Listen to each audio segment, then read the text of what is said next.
हिमाचल की एक और सीरीज में आपका स्वागत है। दोस्तों आज डिस्कस करेंगे पीजीटी पेपर 1 का मॉक टेस्ट। आज जो हम मॉक टेस्ट देखने वाले हैं इसमें सेक्शन हम इंग्लिश और हिंदी का सेक्शन देखने वाले हैं। बड़ी इंपॉर्टेंट क्लास रहने वाली है। दोस्तों आप टेस्ट सीरीज भी ज्वाइन करना चाहते हैं जहाँ पे आपको टोटल 10 टेस्ट सीरीज मिलेगी, उसका प्राइस रहेगा 300 रुपीज़। आप हमें इस नंबर पे व्हाट्सएप कर सकते हैं। आप क्विज़ लिंक आप ज्वाइन करना चाहते हैं तो उसका आपको लिंक डिस्क्रिप्शन में भी मिल जाएगा। दोस्तों आज का जो सेक्शन रहेगा उसमें हम सेक्शन देखेंगे इंग्लिश और हिंदी का। चलो शुरू करते हैं। देखिए पहला प्रश्न क्या है, choose the one which is similar in meaning to the given word. ये वर्ड दिया हुआ है, सिमिलर मीनिंग बताना है, मतलब सिनोनियम बताना है। देखिए डिस्पाइस का मतलब पहले क्या होता है। देखिए डिस्पाइस का मतलब होता है निंदा करना, नफरत करना, घृणा करना। और पेनलाइज का मतलब क्या होता है, पेनलाइज का मतलब होता है पुनिश करना, दंड देना। रेसिस्ट का मतलब होता है प्रतिरोध करना, विरोध करना। एंटागोनिस्ट का मतलब होता है दुश्मनी लेना। हेट का मतलब होता है घृणा, नफरत करना। तो इसका जो आंसर होगा डी आंसर होगा। क्या होगा? डी आंसर होगा। नेक्स्ट क्वेश्चन देखते हैं, choose the one which is similar in meaning to the given word. ये भी सिमिलर बताना है, सिनोनियम बताना है। माइल्ड, देखिए माइल्ड का मतलब होता है कोमल और दयालु। क्या मतलब होता है? कोमल और दयालु। डेफ्ट का मतलब होता है चतुर। बैड तो आपको पता ही है, बुरा। स्टिफ का मतलब होता है, स्टिफ का मतलब होता है मजबूत, ठीक है, मजबूत है, स्ट्रॉन्ग है। एमिएबल का मतलब होता है मित्रवत, कोमल, चार्मिंग, ठीक है। एमिएबल का मतलब भी क्या होता है? कोमल या चार्मिंग होता है। तो इसका भी आंसर डी होगा। क्या आंसर होगा? इसका भी डी आंसर होगा। नेक्स्ट क्वेश्चन देखते हैं। नेक्स्ट क्वेश्चन है, choose the correct antonym to the given word. देखिए एंटोनियम मतलब कि डिफरेंट बताना है, अलग बताना है। सिनोनियम सेम, एंटोनियम डिफरेंट बताना है। इसमें बताया गया है कि एंटीक्वी। देखिए एंटीक्वी का मतलब होता है प्राचीन। क्या मतलब होता है? प्राचीन होता है। ओल्ड भी क्या हो गया? प्राचीन हो गया। ये तो सेम हो गया, ठीक है।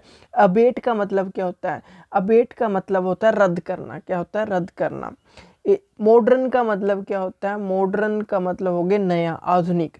एंशियंट का मतलब भी क्या हो गया? प्राचीन हो गया। तो इसका क्या आंसर होगा बताइए। अबेट का मतलब मैंने बता दिया, रद्द करना, रोकथाम करना भी होता है। तो इसका क्या आंसर होगा? सी आंसर होगा मॉडर्न। देखिए कैसे मॉडर्न कैसे होगा? एंटीक्वी का मतलब हो गया प्राचीन, मॉडर्न का मतलब हो गया नया। एंटोनियम बताना था, अलग बताना था, तो आप समझ गए होंगे। नेक्स्ट क्वेश्चन देखते हैं, choose the correct antonym to the given word. Eternal. देखिए एटर्नल का मतलब क्या होता है? देखिए एटर्नल का मतलब होता है अनंत, अनादि, ठीक है। एटर्नल का मतलब होता है जिसका अंत नहीं, अनंत, अनादि। फ्रूटफुल का मतलब होता है लाभकारी। टेम्परेरी का मतलब होता है अस्थाई। एंडलेस का मतलब होता है अनंत, इसका भी अंत नहीं है। ऑब्सक्योर का मतलब होता है अस्पष्ट, अंधेरा। तो इसका क्या आंसर होगा बताइए। इसका जो आंसर होगा टेम्परेरी, बी आंसर होगा, क्योंकि एंटोनियम की बात हुई है। नेक्स्ट क्वेश्चन देखते हैं,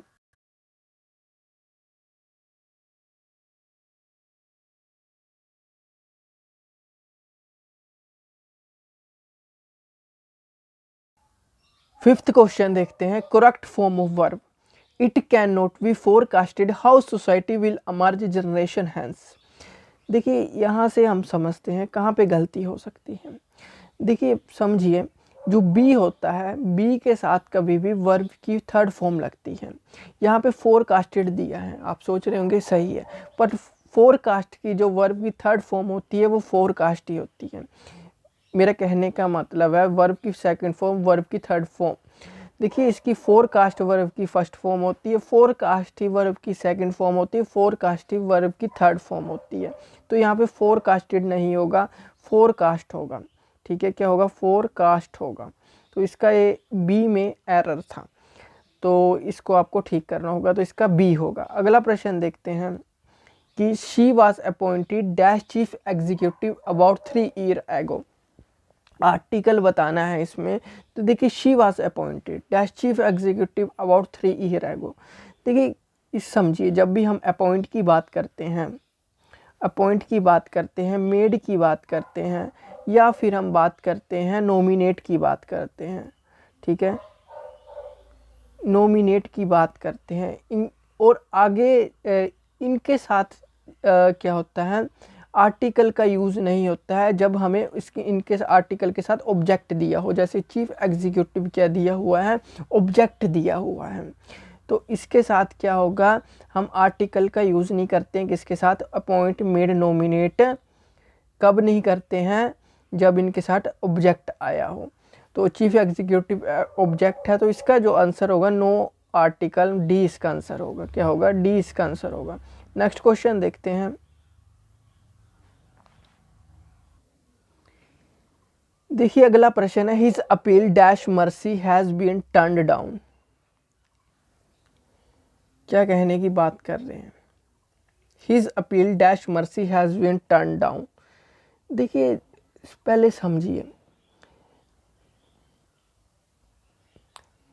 जब भी हम अपील करते हैं किसी पर्सन से, अपील टू ए पर्सन, किसी चीज़ से अपील कर रहे हैं, तो हम टू का यूज़ करते हैं। फॉर ए थिंग, किसी चीज़ के लिए हम अपील कर रहे हैं, किसी चीज़ से अपील कर रहे हैं तो टू का यूज़ होता है।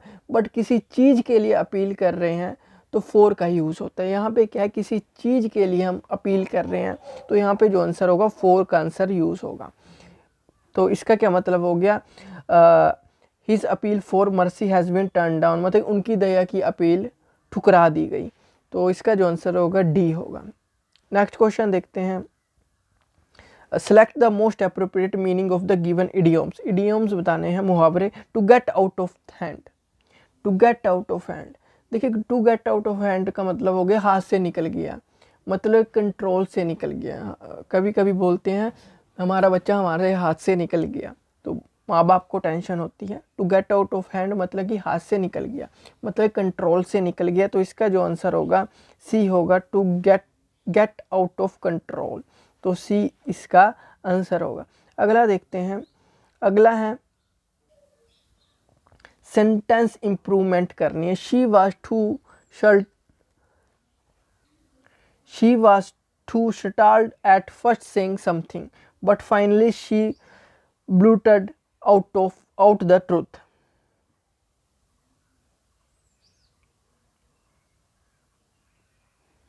बताइए इसका क्या आंसर होगा।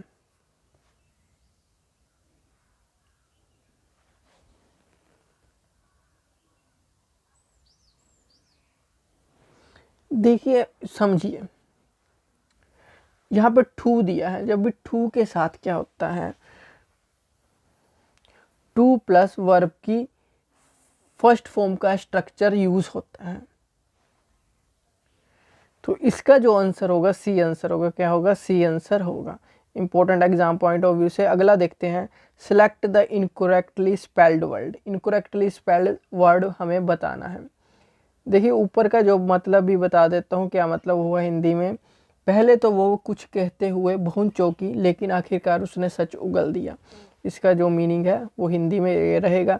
अगला है इनकरेक्टली स्पेल्ड वर्ड आपको बताना है। देखिए समझते हैं। देखिए इनकरेक्टली इसका बी होगा। पहले समझते हैं क्वेश्चन को। देखिए फिनरी का मतलब होता है सजावट, सज धज के कोई आता है। ठीक है, सज धज के, जैसे दुल्हन सज धज के आ रहा है, दूल्हा सज धज के आ रहा है। क्रिंज का मतलब होता है चापलूसी, मुंह उतरना, टू फील एम्ब्रेस होना, उसे क्रिंज कहते हैं। डेफर होता है किसी काम को स्थगित करना। तो ये जो स्पेलिंग है ये गलत है। इसकी जो स्पेलिंग होती है HEIST होता है, जिसका मतलब होता है लूटपाट।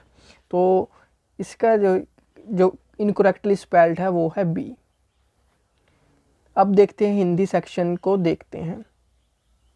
देखिए हिंदी ग्रामर को देखते हैं। देखिए हिंदी ग्रामर का क्वेश्चन देखते हैं। पहला है हितैषी का संधि विच्छेद क्या है। देखिए हितैषी का जो संधि विच्छेद रहेगा, देखिए हितैषी एक वृद्धि संधि है। कौन सी है, वृद्धि संधि है। तो इसमें क्या हित एशी और जब वृद्धि संधि की बात हो रही है तो यहाँ पे क्या होगा, अ प्लस ए की बात हो रही होगी। तो किसे हित एशी, तो इसका ए आंसर होगा। क्या होगा, ए आंसर होगा। नेक्स्ट क्वेश्चन देखते हैं। क्या है, समास में पूर्व पद गौण तथा उत्तर पद प्रधान हो, उसे कौन सा समास कहते हैं? देखिए इसको जो कहते हैं, बड़ा इजी सा क्वेश्चन है, तत्पुरुष समास इसका आंसर होगा। क्यों होगा? देखिए तत्पुरुष समास, जैसे आपसे एक तत्पुरुष समास में उत्तर पद प्रधान होता है। जैसे एग्जाम्पल के तौर पर गंगा जल हम ले लेते हैं, तो ये पूर्व पद है और ये उत्तर पद है। तो जो पूर्व पद ये गंगा हो गया, जल हो गया उत्तर पद, ये बाद वाला कौन सा होता है? उत्तर पद होता है। तो इम्पोर्टेंट है एग्जाम पॉइंट ऑफ व्यू से, तो इसका तत्पुरुष समास डी आंसर होगा। अगला देखते हैं, माँ ने बाजार से कपड़ा खरीदा, रेखांकित शब्द का कारक बताइए। देखिए माँ ने बाजार से कपड़ा खरीदा, देखिए माँ ने, जब माँ ने बात आई तो जो माँ कर्ता कारक की पहचान कर रहा है, क्योंकि ने आया है। बाजार से बात करें तो से लगा हुआ है, तो करण कारक की बात हो रही है।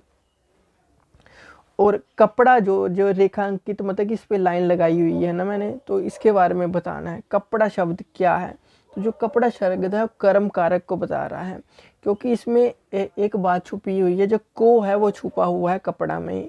माँ ने बाजार से कपड़ा को खरीदा, ठीक है, कपड़े को खरीदा, ठीक है, माँ ने बाजार से कपड़े को खरीदा, तो इसमें जो कोश छुपा हुआ है, तो इसका जो आंसर होगा एक्चुअली में कर्म कारक होगा, सी इसका आंसर होगा। अगला प्रश्न देखते हैं, 9 दिन चले 2.5 कोस से तात्पर्य है। देखिए 9 दिन चले 2.5 कोस से तात्पर्य है, सोचिए, मुहावरा है।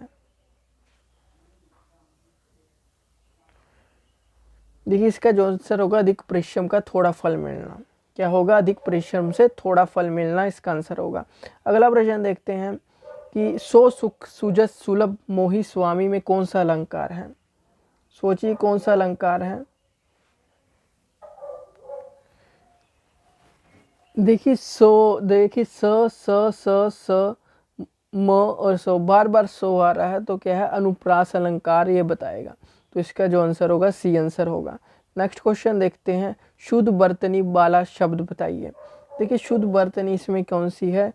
ए इसका आंसर होगा, श्रृंगार इस तरह से लिखा जाता है, तो ए इसका आंसर होगा।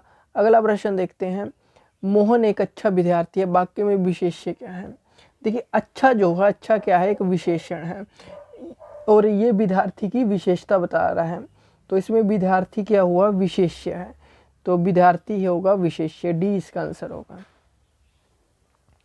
अगला प्रश्न देखते हैं, तुमने ठीक ही सुना है, इस वाक्य में कौन सा सर्वनाम है? तुमने ठीक ही सुना है,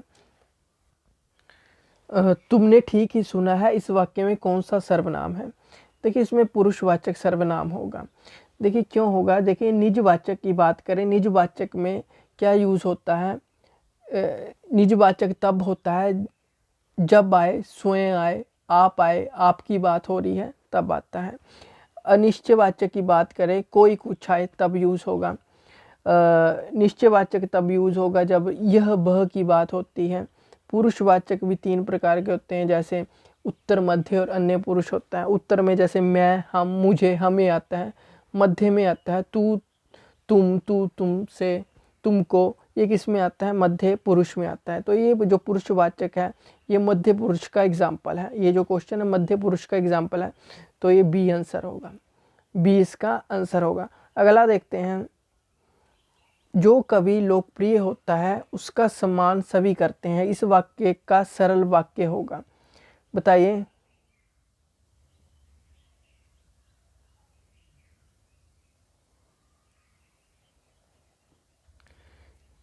देखिए जब भी हम किसकी बात करें, अपनी सरल वाक्य की बात करें, इसमें सरल वाक्य की पूछा हुआ है, तो इसमें कुछ चीज़ें याद रखनी है। एक तो उद्देश्य के बारे में, एक विधेय होता है इसमें, जैसे आपने पढ़ा होगा तो आपको पता होगा। तो देखिए इसलिए तो यूज़ होगा नहीं, यहाँ पे दिया हुआ इसलिए आगे दिया हुआ है,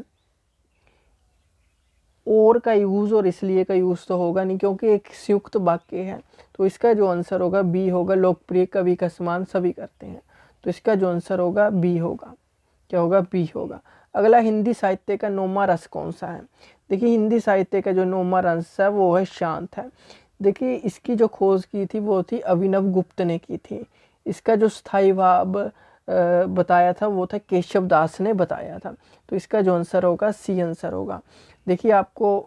देखिए इंपॉर्टेंट क्वेश्चन आपको जो भी थे इंग्लिश हिंदी से करवाए हैं। आप फुल टेस्ट सीरीज ज्वाइन करना चाहते हैं तो इस नंबर पे व्हाट्सएप कर सकते हैं 758800300176। Thank you, have a nice day, God bless you all, bye bye.